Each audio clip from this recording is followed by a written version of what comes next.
of the NFL championship is cold, and a brusque wind whips the banners. The wind will be a factor, but this game, as any other, will be decided by a scattering of key plays, and by the way they're executed by the men taking the field.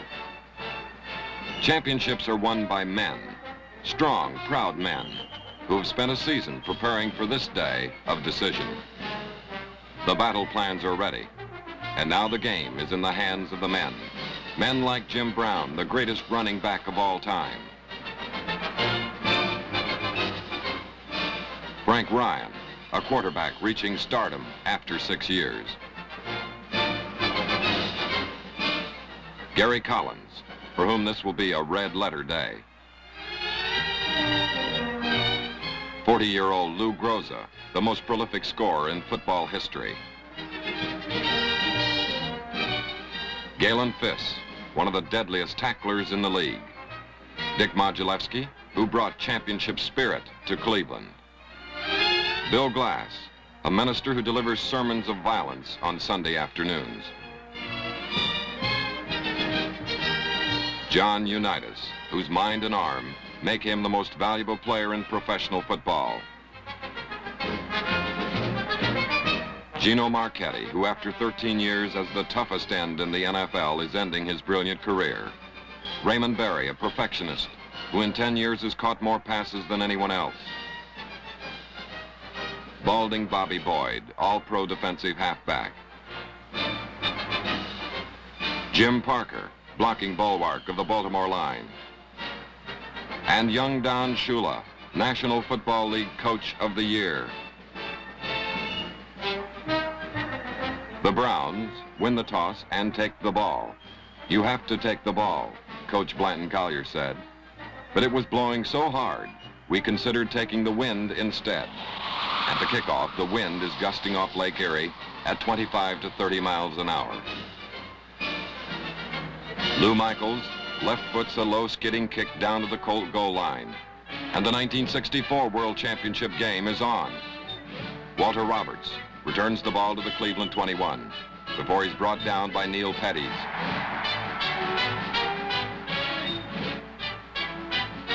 Establishing a running attack early, Frank Ryan hands to Jim Brown, who slants off left tackle behind strong blocks by Green, Warfield, and Brewer. Brown, the ball carrier, tackled by Shinnick. Official time for measurement. It's a first down for Cleveland.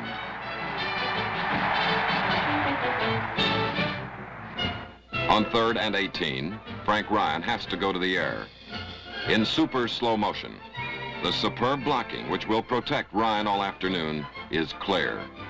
Jim Brown, who will catch the pass, starts his pattern, while Hickerson, Morrow, Wooten, and Shafrath form a solid wall of bone and muscle around the Cleveland quarterback. Ryan throws, and the ball is on its way to Brown, who has beaten Bill Pellington by 2 steps. Jim makes a fine one-handed catch as linebacker Don Shinnick just misses him. Brown's acceleration leaves Jerry Logan sailing through the air.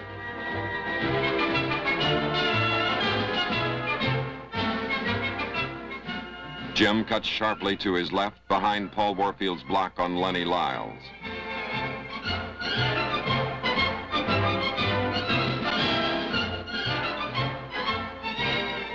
Trouble arrives in the form of Bobby Boyd, who makes the first solid contact with Brown.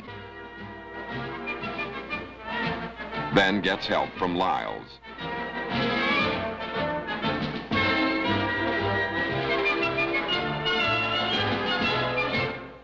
It looks as though the two Colts are making a serious attempt to disjoint the big Cleveland fullback, but the durable Brown is none the worse for the wear.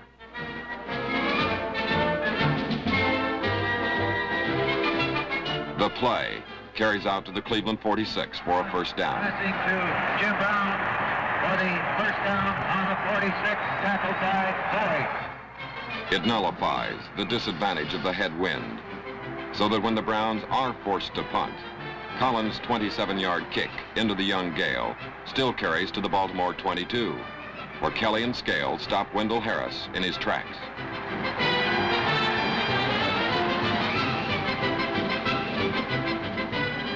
Cleveland coach Blanton Collier welcomes his punting unit back to the bench. Now it's the Colts' turn. Lenny Moore breaks off right tackle and gains 15 yards before being ridden down by Larry Benz and the hard-pursuing Jim Kanicki. Unitas drops back to pass, finds his primary receiver covered and is forced to run. John gains 7 yards, but by forcing him to run, the Browns are making Unitas play their game. The Colts are moving as Jerry Hill drives into the line, but wait. The end zone camera shows that he has fumbled. The ball is recovered by Dick Modulewski. The Browns have possession at midfield, and the favorable position again negates the disadvantage of the wind in their face. The Browns have moved to the Baltimore 34 as Ryan passes. He is short of Paul Warfield. Don Shenick intercepts and returns to the Baltimore 24-yard line. Ryan's pass intercepted by Shenick. That same play, from another angle, shows that Ryan's protection is good. His pass is not hurried, but is held up by the wind, allowing Shenick to cut in front of the stumbling Warfield. Frank Ryan hustles to assist Warfield on the tackle. Don Shula, a defensive specialist, appreciates the value of this key interception, which interrupts the Browns' momentum. With a first down at the Colt 36, Unitas hits his favorite receiver, Raymond Berry. Berry fakes by Walter Beach and lopes to the Cleveland 41 before he's spun down by Ross Fichtner. The Colts are on the move, but even in success, there are warnings of trouble. Again, the superb Brown defense forces Unitas to run, and although he gains 16 yards, Unitas is much more dangerous throwing than he is running.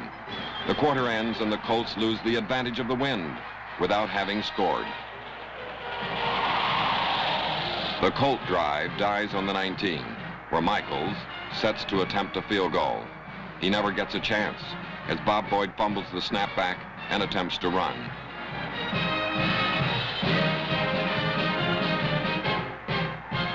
For a moment, it appears that Boyd may save the play, but Vince Costello drags him down for a 9-yard loss.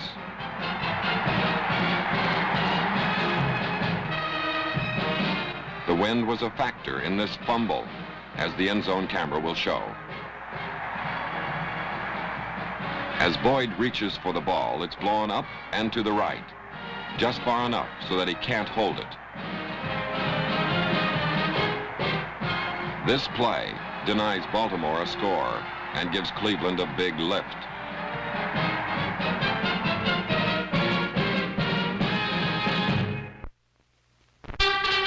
Later, the Colts have the ball again, and Unitas flips to the dangerous Lenny Moore, who seems to have an open path until he is violently upended by Galen Fiss in one of the key defensive plays of the game.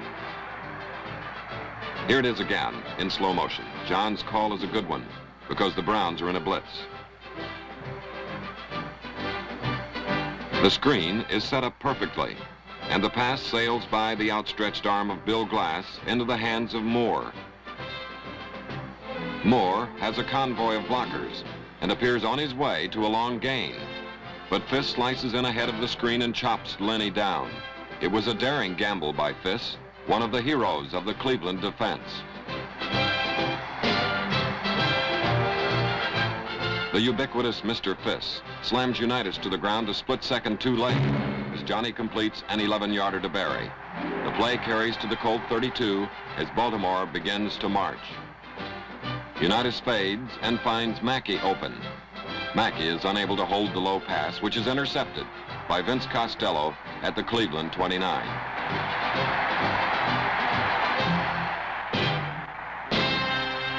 With the aid of our slow-motion camera, we'll examine the bizarre chain of events which set up Costello's interception. Normally, a low pass such as this, if missed, would fall harmlessly to the ground. Instead, the ball ricochets off Mackey's thigh high in the air. Despite heavy traffic, Costello plucks the ball from the air, and another Baltimore drive comes to an untimely end.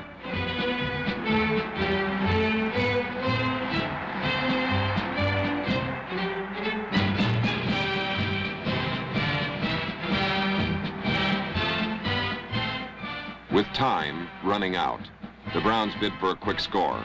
The spotlight camera follows Paul Warfield as he jukes by Lyles. He is clear momentarily until Jim Welch, the deep defender in the Baltimore zone, picks him up, and they race together for the ball. Intent on the pass, Warfield accidentally trips Welch, and as both men fall, the official's flag underlines the foul. The tripping costs the Browns 15 yards and earns Warfield an impromptu lecture on the evils of impeding a defensive back in the performance of his duties. The half ends with no score, as two of the finest offensive teams in the history of football are hamstrung by brilliant defensive play.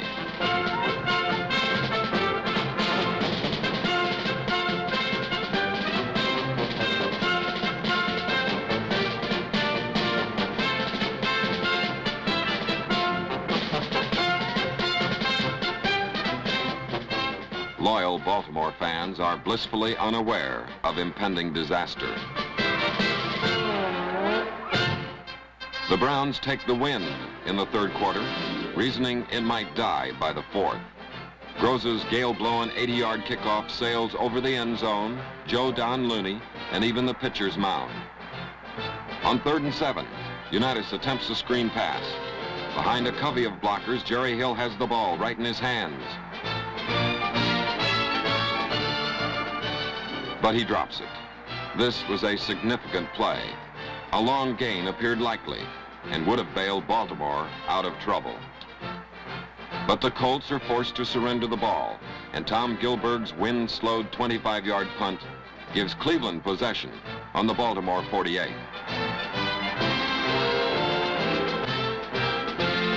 Now the Browns begin to assume command. Ryan throws a screen pass to Jim Brown, who outflanks the Baltimore defense for a 15-yard gain.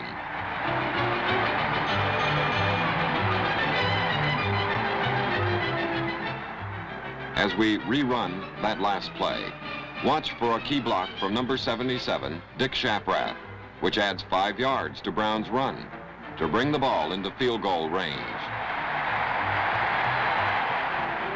When Baltimore's defense stiffens, Blanton Collier recalls his offensive team and sends in the Lou Groza-led field goal unit. With the wind at his back, Groza calmly bangs a 43-yard field goal directly through the uprights and into the arms of a gleeful Cleveland fan. Ballholder Bobby Franklin offers the official some advice, and the official agrees.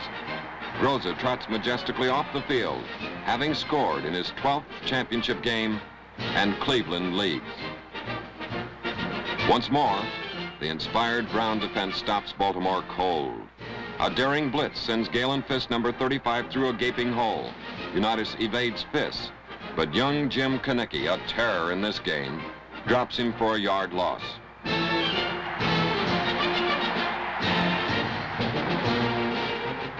Baltimore is forced to punt, much to the chagrin of coach Don Shula. Ryan has discovered that sweeps from his double wing set work well against Baltimore. Jim Brown is off and running. Picking his way beautifully, he seems for a moment to be in the clear until Jerry Logan catches him. Why this play worked is shown in slow motion. As the ball is snapped, linebacker Don Shennick, number 66, steps to the inside, leaving the corner unprotected. Warfield checks end Ordell Bracey. When Bracey recovers, number 48, Ernie Green, knocks him down, and the right side of the Colt defense is wiped out. Brown cuts inside Lyles, getting blocks from Shaprath, Wooten, Clark, and finally from Hickerson. The play carries for 46 yards all the way to the Baltimore 18.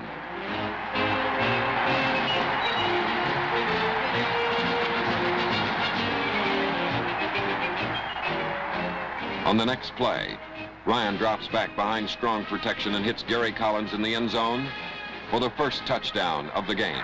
Touchdown from Ryan to Collins.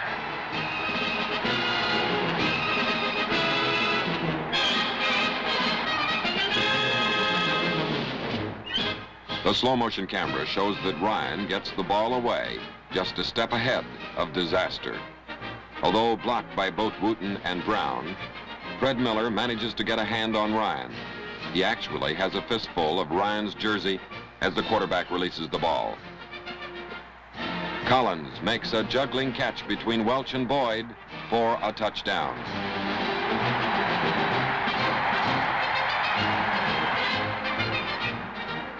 On the sideline, the jubilant Collins is hugged by an equally happy Dick Modulewski.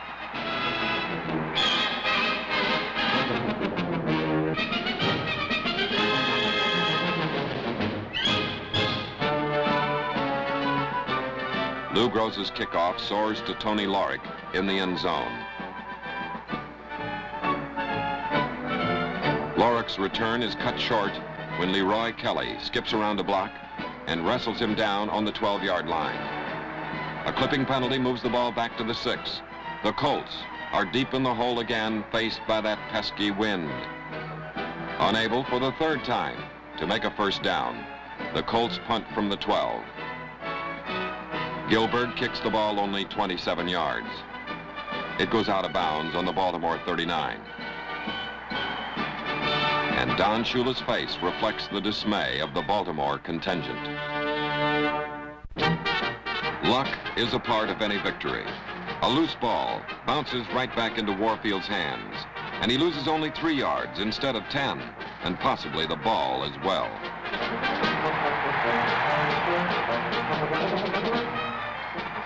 It worked for a touchdown once, so Ryan calls that same post pattern to Collins.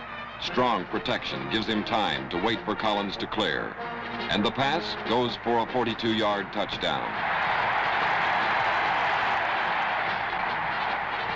On that last play, watch Morrow and Clark double-team Marchetti at the top of the screen.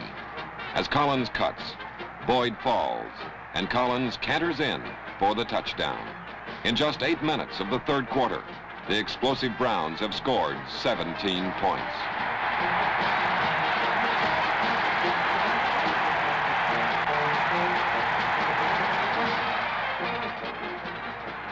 Coach Nick Skorich imparts defensive strategy to Bernie Parrish. The Colts fight back grimly. Unitas flips a swing pass to Jerry Hill. Hill is met head-on by the violent Mr. Fiss and knocked down so hard that he sits in dazed dismay until the referee relieves him of the ball. Moments later, on the Browns' 48, Unitas hands off to Lenny Moore.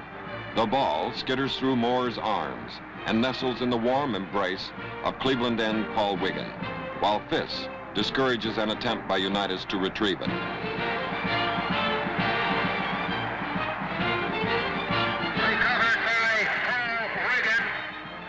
With victory virtually assured, it is a happy Cleveland bench which welcomes Wiggin as he abandons the field to the Browns' attacking force. Jim Brown demonstrates why he is considered the greatest running back of all time as he batters 23 yards to the Baltimore 14 before he's stopped by Fred Miller.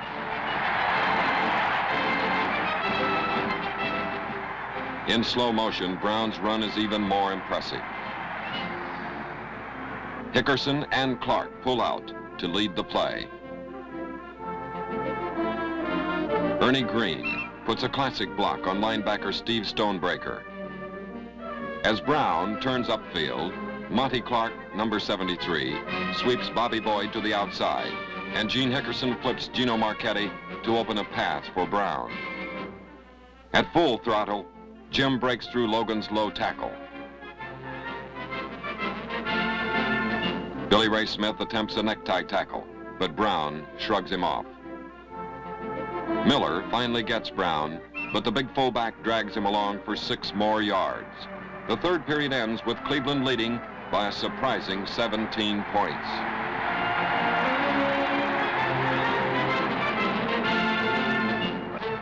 As the fourth period opens, Ryan turns to a different receiver, drilling Warfield on the Baltimore 1, where he is dragged down by Lyle. First and goal on the 1-yard line. Logically, Ryan sends Brown after the touchdown. Jim tries to pull himself over with the help of the goal post. Did he make it? The officials say he did not. The Browns argue, but to no avail. When Ryan slips on an attempted handoff, Michaels and Bracey are right on top of him, and the play costs a precious 2 yards. On the 3-yard line, fourth down. With Lou Groza on hand, a field goal from point-blank range is a certainty, even from an angle as sharp as this. Lou's perfect kick provides the standees with an excuse to warm themselves, with a small scrimmage of their own. It's Cleveland 20, Baltimore, amazingly, nothing.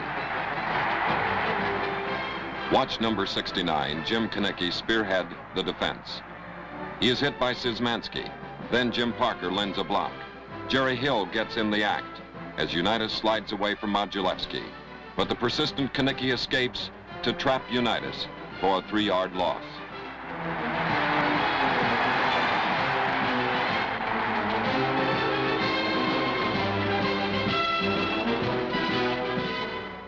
The Colts are still dangerous as Unitas, behind good blocking, pinpoints Jimmy Orr on the Baltimore 42, where he's tackled by Parrish.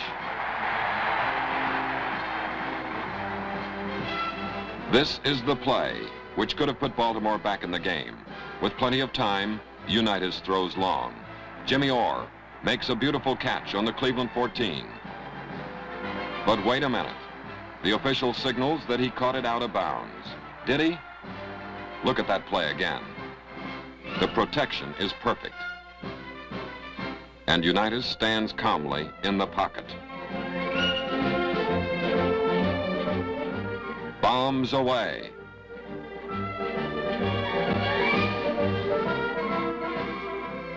Orr is behind Parrish. He takes the pass 2 steps before going out of bounds. Did the official miss this one? We'll take one final look from another angle to make sure. From the end zone, we see the catch again. Orr is clearly juggling the ball, as these pictures prove. The ball must be under control before the receiver crosses the sideline. The official was right.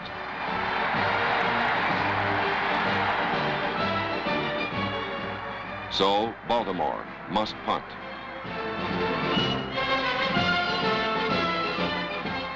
Walter Roberts shows why he is nicknamed the Flea as he threads his way out to the Cleveland 36 to give the Browns favorable field position again.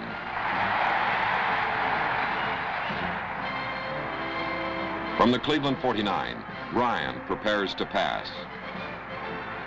He throws, and Collins, far downfield, is running step for step with Boyd. Both reach for the ball, but the taller Collins outstretches Boyd to catch it. Gary romps into the end zone and disappears into the howling, boisterous Cleveland fans.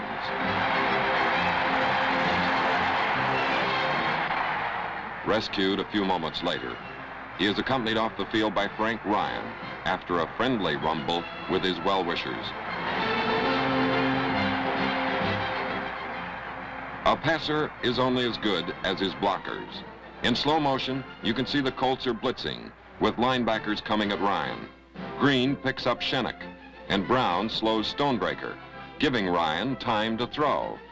Downfield, Boyd is tailing Collins closely, but the perfectly thrown pass comes in just over his desperate reach and just within the grasp of Collins, who takes the ball with Boyd's hand actually on it, breaks free, and goes in for the final touchdown.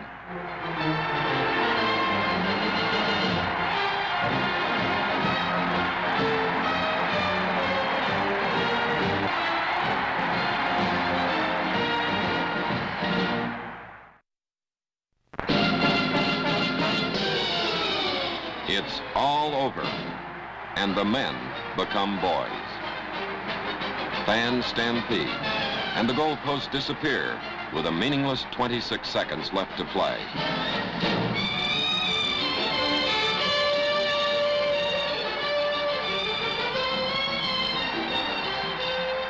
Somewhere, the Colts are leaving the field too.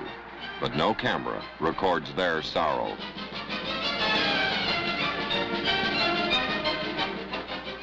Happiness is a team called the Cleveland Browns.